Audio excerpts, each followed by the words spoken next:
Assalamualaikum warahmatullahi wabarakatuh. Saya Malahin Wahizan Putra. Saya ketua kelompok dari kelompok Nganjuk yang membahas mengenai kompleksitas algoritma.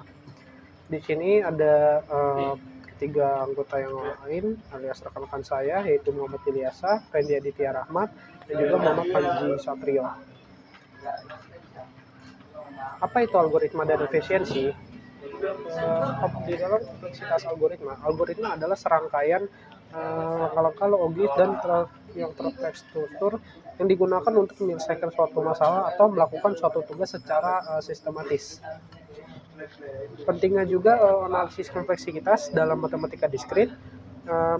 Analisis kompleksitas bukan hanya soal menghitung waktu, tapi juga bagian penting dari perencanaan dan pengambilan keputusan dalam pemrograman serta membentuk fondasi ilmiah dalam ilmu komputer dan matematika diskrit. Oke, kembali lagi bersama saya Muhammad Ilyasa. Saya akan melanjutkan tentang pentingnya analisis kompleksitas dalam matematika diskrit. Di sini analisis itu kompleksitas bukan hanya soal menghitung waktu saja, tapi ada bagian penting dari perencanaan dan pengambilan keputusan dalam pemrograman serta membentuk fondasi ilmiah dalam ilmu komputer dan matematika diskrit. Nah, pentingnya tuh apa sih? Jadi kita itu bisa mengetahui efisiensi algoritma, lalu juga membandingkan sebuah algoritma, lalu memprediksi performa tanpa menjalankan sebuah kode. Nah, kita lanjut. Di sini ada analisis kompleksitas waktu dan kompleksitas ruang. Di kompleksitas waktu ini ada namanya pola kompleksitas waktu T buka kurung N, di mana diukur dari jumlah tahapan komputasi yang dilakukan pada algoritma pada fungsi masukan N. Lalu ada kompleksitas ruang, di mana di sini diukur dari memori yang digunakan oleh struktur data yang terdapat dalam algoritma sebagai fungsi masukan N. Lalu ada besarannya, dengan menggunakan waktu atau ruang algoritma, kita bisa menemukan laju peningkatan waktu ruang yang diperlukan dengan meningkatkan ukuran masukan. Nah, kita akan membahas hanya kompleksitas waktu. Kenapa kita hanya membahas kompleksitas waktu? Karena kompleksitas ruang itu termasuk, kita ada dua, sini ada kompleksitas waktu dan ada kompleksitas ruang. Yang kompleksitas waktu ini termasuk ke dalam mata kuliah dari matematika diskrit, tetapi untuk kompleksitas ruang itu termasuk dalam mata kuliah struktur data. Lalu untuk penggunaan memori pada komputer itu sekarang bukanlah masalah yang penting dibandingkan dengan waktu yang diperlukannya. Oke, lalu di sini ada notasi asimptotik. Nah, notasi asimptotik ini digunakan untuk mengukur performa dalam algoritma secara teoretis, khususnya saat input itu berperan besar. Nah, yang pertama itu di sini ada omega, yaitu menunjukkan seberapa besar atau cepatnya algoritma itu bisa bekerja. Nah, di sini ada contohnya, ada omega 1, di mana itu contohnya adalah satu langkah saja dia sudah bisa. Lalu di sini ada big O, kita itu untuk menunjukkan seberapa lambat dari suatu algoritma tersebut, ini kebalikan dari omega. Contohnya di sini ada O dan buka kurung N. Lalu ada theta di sini untuk menunjukkan batas pasti, artinya waktu algoritma itu tidak ada yang baik atau buruk, itu biasanya di tengah-tengah dia. Dan di sini juga ada contoh thetanya. Lalu kita ke algoritma search, yang dimana algoritma search ini adalah salah satu dalam kompleksitas algoritma juga. Algoritma digunakan untuk menemukan suatu elemen dalam struktur data seperti array, list, tree, atau graph. Nah, di sini dalam algoritma search itu ada banyak, seperti linear search, ada digunakan untuk mencari satu persatu dari awal sampai akhir. Nanti kita akan contohkan juga untuk linear search ini. Lalu ada binary search, seperti ini, ada bandingkan, lalu tengah, lalu jika bukan dia akan dipotong menjadi dua. Lalu di sini ada jump search, mendapatkan dengan interval tetap. Lalu ada interpolation search, ada exponential search, Fibonacci search, hashing, dan lain-lainnya. Itu masih banyak banget. Nah, tapi kita akan memakai sebuah perbandingan nanti antara linear search dan binary search saja, karena itu yang mungkin mudah dipahami untuk awal-awal dan mungkin untuk perbandingan juga agar lebih terlihat. Lalu ada algoritma sort. Nah, di sini juga termasuk prosedur untuk mengurutkan elemen biasanya angka atau string berdasarkan urutan tertentu, misalnya naik atau turun. Misalkan kita mau mengurutkan suatu angka di dalam array dari 1, 2, 3 menjadi 3, 2, 1 atau kebalikannya juga bisa. Nah, di sini kita bisa menggunakan beberapa cara. Yang pertama ada bubble sort, dan di sini bubble sort ini untuk membandingkan elemen berdekatan, dan jika salah satunya salah urut, dia akan bertukar terus. Jadi dia akan mencocokkan dengan sampingnya. Jika sampingnya itu lebih kecil atau sesuai dengan urut, nanti dia bakal mengurut karena diputar. Lalu di sini ada selection sort, dia mencari elemen terkecil lalu meletakkannya di posisi yang di awal. Jadi dia mencari dulu elemen yang paling kecil lalu taruh di paling awal. Lalu di sini dilanjutkan dengan sisa-sisa di dalam listnya. Lalu selanjutnya di sini ada insertion sort, di mana ada ambil satu persatu elemen, dan ada merge sort, itu dibagi list jadi dua untuk mengurutkan masing-masing. Lalu ada quick sort, herb sort, dan counting sort. Nah, di sini ada masih banyak lagi untuk algoritma untuk sort atau sorting. Nah, tapi kita untuk contohnya kita akan memakai bubble sort untuk sebagai perbandingan saja. Oke, di sini ada analisis algoritma linear, dan di mana sini kita akan contoh untuk analisis algoritma linear. Untuk algoritma sendiri itu terdapat banyak, bukan hanya algoritma linear saja. Yang pertama kita akan pengertian dulu algoritma linear dengan menggunakan linear search. Jadi linear search itu merupakan salah satu bagian dari algoritma linear, yaitu mencari elemen satu persatu dari awal hingga akhir. Nah, di sini kita akan mencari dulu masalahnya. Berikan sebuah array bilangan bulat A. Di sini ada sebuah variabel A, dan mana isinya itu adalah sebuah array, ada 5 elemen array, yang dimana ketika kita ingin mencari nilai n ke-7. Nah, di pembahasan ini kita akan membahas ini ya. Jadi dalam ini kita akan mencari dalam penggunaan algoritma linear ini, kita akan mencari dari awal dulu. Di sini kita if ke 1, apakah 1 ini adalah nilai dari n? Berarti bukan, karena indeks ke 1 ini adalah 1. Nah, di sini ada pembahasan juga, ada worst case di mana ada big O. Jika elemen di akhir atau tidak ada base case-nya, maka dia bakal menjadi worst case atau kasus terburuknya. Dan di sini juga ada best case atau kasus terbaik, yang dimana jika elemen di awal. Nah, karena sini ada theta juga sebagai jika elemen acak atau rata-rata. Nah, di sini kita akan mencari nilai n7. Nah, n7 ini 7 itu berarti dia angka ke indeks ke sini kita hitung dari 1, 0, 1, 2, 3. Berarti kita mulai dari indeks 0, berarti si 7 ini berarti ada di indeks ke 0, 1, 2, 3, berarti ada di indeks ketiga pada elemen keempat gitu. Lalu untuk ciri-cirinya sendiri itu ada satu perulangan saja pada sebuah bahasa pemrograman. Lalu di sini tidak ada nested loop atau loop di dalam loop, jadi dia hanya ada satu pengulangan saja. Lalu skalanya langsung proporsional dengan jumlah datanya.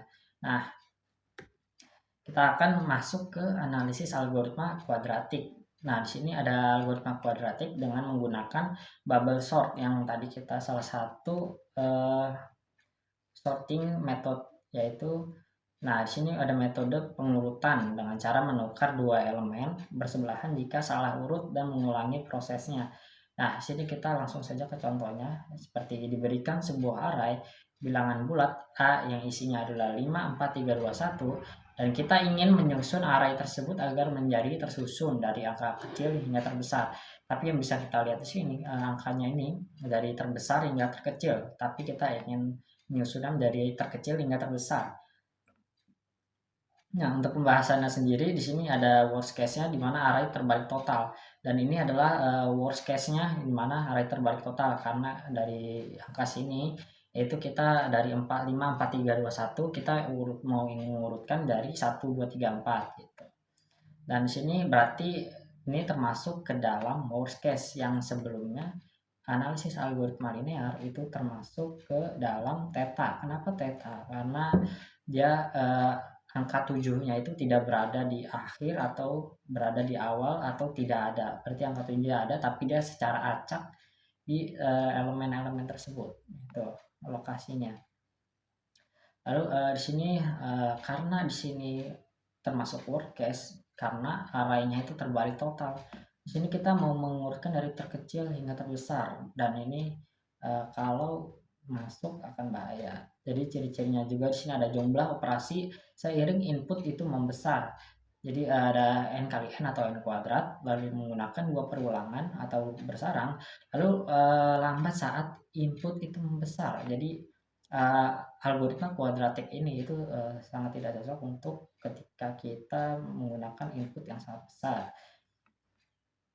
Nah, apakah hanya di situ saja? Nggak, kita kan ada perbandingan bagaimana lebih efisiensi mana antara algoritma search, yaitu search algoritma linear dan binary yang di awal. Lalu ada algoritma short, itu ada bubble, merge versus quick. Nah, kita untuk algoritma search dulu. Untuk pertama, nah algoritma linear search itu cocok untuk ketika datanya sedikit, lalu datanya itu tidak terurut, lalu dia tuh nggak perlu performa super dan cocok aja ketika kita seperti contohnya itu nyari nama pada sebuah kertas yang diacak gitu. Tapi dia tidak efisien untuk data yang besar banget dan butuh kecepatan yang tinggi real time. Lalu di sini ada binary search, dia cocoknya itu untuk data yang besar, tapi datanya itu sudah terurut seperti ada 1, 3, 5, 7 atau 1, 2, 3, 4 itu terurut. Nah, lalu kecepatan juga penting seperti mesin pencari atau database index. Dan dia tidak bisa dipakai ketika datanya itu belum terurut. Lalu ada algoritma pengurutan atau algoritma short algorithm. Nah, di sini ada bubble versus merge versus quick. Nah, bubble short itu cocok ketika datanya itu sangat kecil dan dia itu butuh pengantar dari belajar shorting, dan ketika kita ingin belajar algoritma sendiri seperti demo edukasi, tapi dia tidak cocok untuk ketika data yang besar karena bakal lambat banget. Nah, yang kedua di sini ada merge atau merge short. Di sini ketika cocoknya tuh untuk butuh stabilitas dari shorting itu, lalu untuk data besar itu juga dia cocok. Lalu untuk mau jaminan kecepatan yang stabil. Lalu ada quick short di mana di sini cocok untuk sorting yang cepat, lalu input yang cepat, besar atau cepat, lalu tidak masalah jika worst case-nya jarang terjadi. Nah, itu mungkin materi yang bisa saya sampaikan. Selanjutnya materi selanjutnya akan dilanjutkan dengan teman saya. Ya, perkenalkan nama saya Renda Ditya Rahmat. Kali ini akan melanjutkan penjelasan dari teman saya, yaitu seputar kompleksitas waktu. Kelas P, Polynomial Time, dan NP, Non-Determining Polynomial Time. Dan penjelasannya sendiri, kompleksitas waktu adalah cara untuk mengukur beberapa banyak waktu atau langkah operasi yang dibutuhkan suatu algoritma untuk menyelesaikan masalah tergantung pada ukuran inputnya, misalnya jumlah data. Nah, selanjutnya pentingnya kompleksitas waktu dalam matematika diskrit. Kategori kompleksitas waktu sangat penting di dalam dunia ilmu komputer dan matematika diskrit karena menjadi dasar dalam menilai efisiensi sebuah algoritma dengan mengetahui seberapa cepat sebuah algoritma menyelesaikan suatu masalah berdasarkan ukuran input. Kita menentukan apakah algoritma tersebut layak digunakan dalam praktik atau hanya cocok dalam skala kecil. Berikut merupakan jenis-jenis kompleksitas waktu. Pertama, polynomial time, kelas P. Kelas P adalah singkatan dari polynomial time, yaitu kategori masalah-masalah komputasi yang dapat diselesaikan oleh algoritma atau deterministik dalam waktu polinomial terhadap ukuran input. Non-deterministic polynomial time, kelas NP. Kelas NP adalah singkatan dari non-deterministic polynomial time, ini adalah kategori masalah dalam teori kompleksitas waktu, khususnya dalam matematika diskrit dan ilmu komputer yang tidak memiliki karakteristik unik. Berikut adalah cara penyelesaian dan pengertian singkat dari polynomial time atau kelas P. Pengertiannya adalah polynomial time adalah waktu penyelesaian algoritma yang tumbuh sesuai dengan pangkat polinomial dari ukuran input n seperti O, n, atau O, n pangkat 3. Contoh masalahnya di sini yaitu diberikan sebuah array bilangan bulat A, 5, 4, 3, 2, 1, dan kita ingin menyusun array tersebut agar menjadi tersusun dari angka kecil hingga terbesar. Nah, caranya ini adalah membandingkan 8 dan 3. Lalu ditukarkan posisinya. Dan langkah-langkah ini diulang kembali seperti bandingkan 8 dan 5, lalu ditukar menjadi 5, 3, 5, 8, 1, 9. Lalu yang ketiga sekali lagi dibandingkan 8 dan 1, lalu ditukar 3, 5, 1, 6, 8, 9. Lalu dilanjutkan beberapa kali sehingga iterasi terakhirnya yaitu dari yang terkecil hingga terbesar 1, 3, 5, 6, 9. Nah, ciri-ciri polynomial time ini tersendiri yaitu adalah waktu eksekusi polinomial O dalam kurung N pangkat K tutup kurung. Menggunakan algoritma deterministik. Ketiga, efisiensi dan praktis untuk input besar. Selanjutnya adalah non-deterministic polynomial time atau kelas NP. Pengertiannya adalah kelas NP adalah masalah yang sulit diselesaikan tapi mudah dicek solusinya dalam waktu polinomial. Tidak ada algoritma efisien yang diketahui untuk menyelesaikannya. Contoh masalahnya adalah diberikan papan sudoku 9 kali 9 yang sebagian besar kosong. Apakah susunan angka berikut merupakan solusi yang valid? Nah, caranya di sini adalah satu, periksa setiap baris, pastikan hanya berisi angka 1 sampai 9 tanpa pengulangan. Periksa setiap kolom, tidak boleh ada angka yang sama. Ketiga, periksa setiap kotak 3 kali 3, memastikan untuk semua angka harus unik. Jika semua syarat tersebut terpenuhi, solusi dianggap valid. Hasilnya adalah jika papan terpenuhi semua aturan, maka jawaban akan valid. Ciri-ciri dari non-deterministic polynomial time yaitu adalah solusinya mudah diverifikasi dalam waktu polinomial. Kedua, sulit diselesaikan secara efisien. Belum ada algoritma polinomial. Ketiga, biasanya membutuhkan coba-coba non-deterministik untuk memastikan solusi. Keempat, banyak masalah NP. Memiliki jumlah kemungkinan solusi yang sangat besar. Yang terakhir adalah termasuk dalam kompleksitas teoritis dan sering dikaitkan dengan masalah keputusan. Selanjutnya saya akan menjelaskan mengenai kompleksitas pada struktur kombinatorial dari sisi diskrit dan kombinatorik. Nah, kompleksitas pada unsur kombinatorial itu merujuk pada cara mengukur seberapa sibuk atau rumit struktur kombinatorial atau masalah kombinatorial baik dari sisi jumlah strukturnya maupun tingkat kesulitan komputasi untuk memprosesnya. Selanjutnya ada kompleksitas pada pemrograman dinamis dan kombinatorika. Kompleksitas algoritma menjadi aspek penting dalam kombinatorika dan pemrograman dinamis karena kedua bidang ini sering berurusan dengan perhitungan berulang dan eksplorasi ruang solusi yang sangat besar.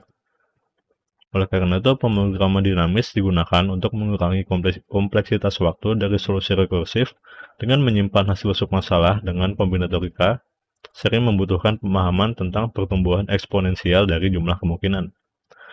Selanjutnya adalah contohnya, yaitu dari deret Fibonacci ada metode rekursif dan dynamic programming.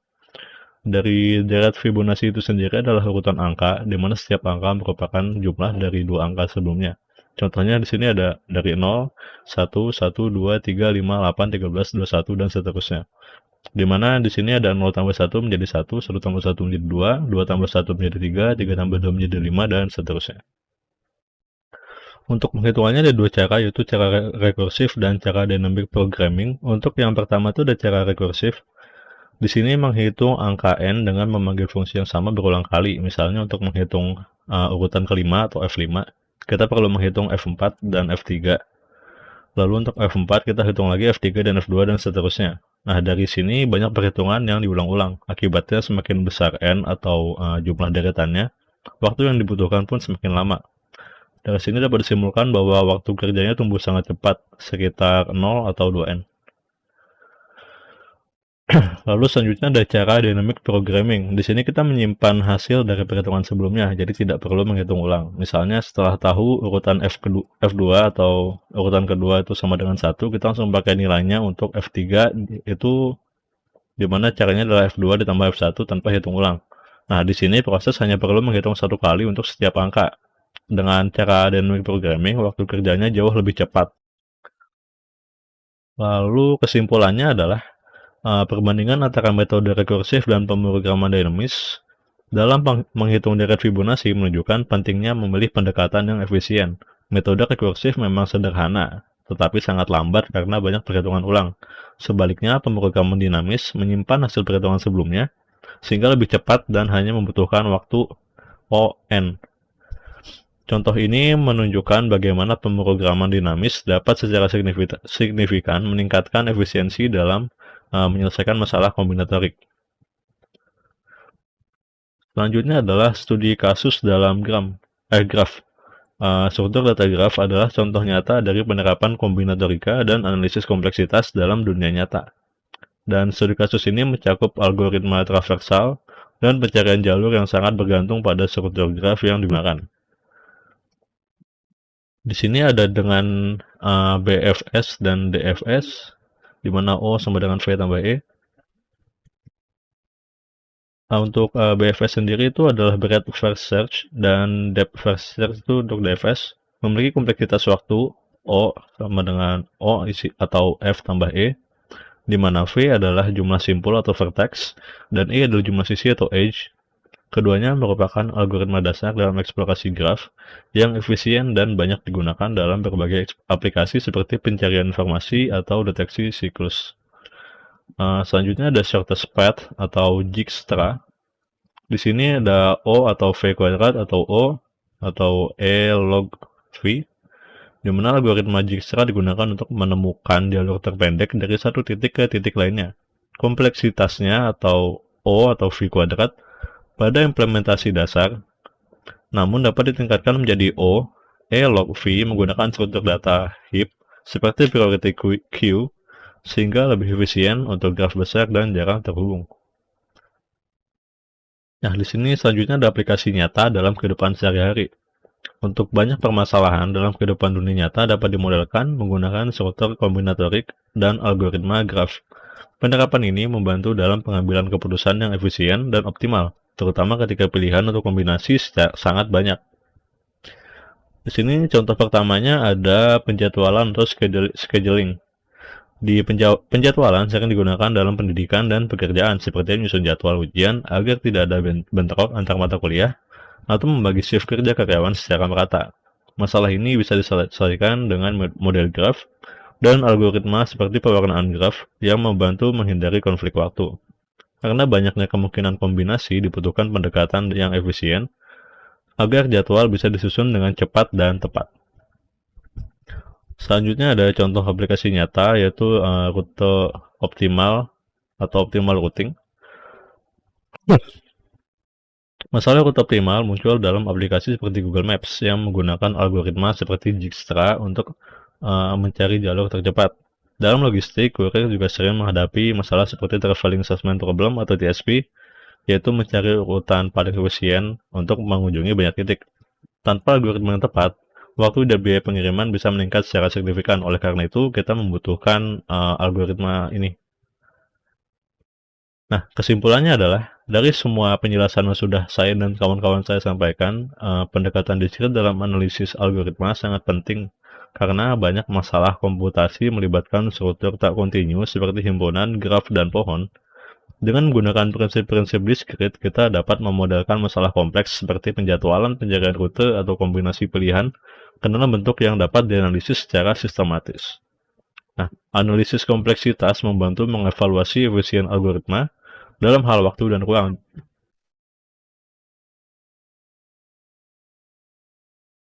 Terutama saat jumlah input atau kemungkinan sangat besar. Pendekatan ini juga memungkinkan perancangan solusi yang cepat, hemat memori, dan dapat diskalakan, yang sangat penting dalam pengembangan aplikasi nyata seperti sistem logistik, navigasi, atau perangkat lunak industri. Tanpa pemahaman terhadap struktur diskrit, solusi yang dibuat cenderung tidak efisien dan sulit diterapkan pada skala besar. Sekian dari kelompok kami. Mohon maaf bila ada kesalahan. Kami ucapkan terima kasih sudah meluangkan waktu untuk menonton. Wassalamualaikum warahmatullahi wabarakatuh.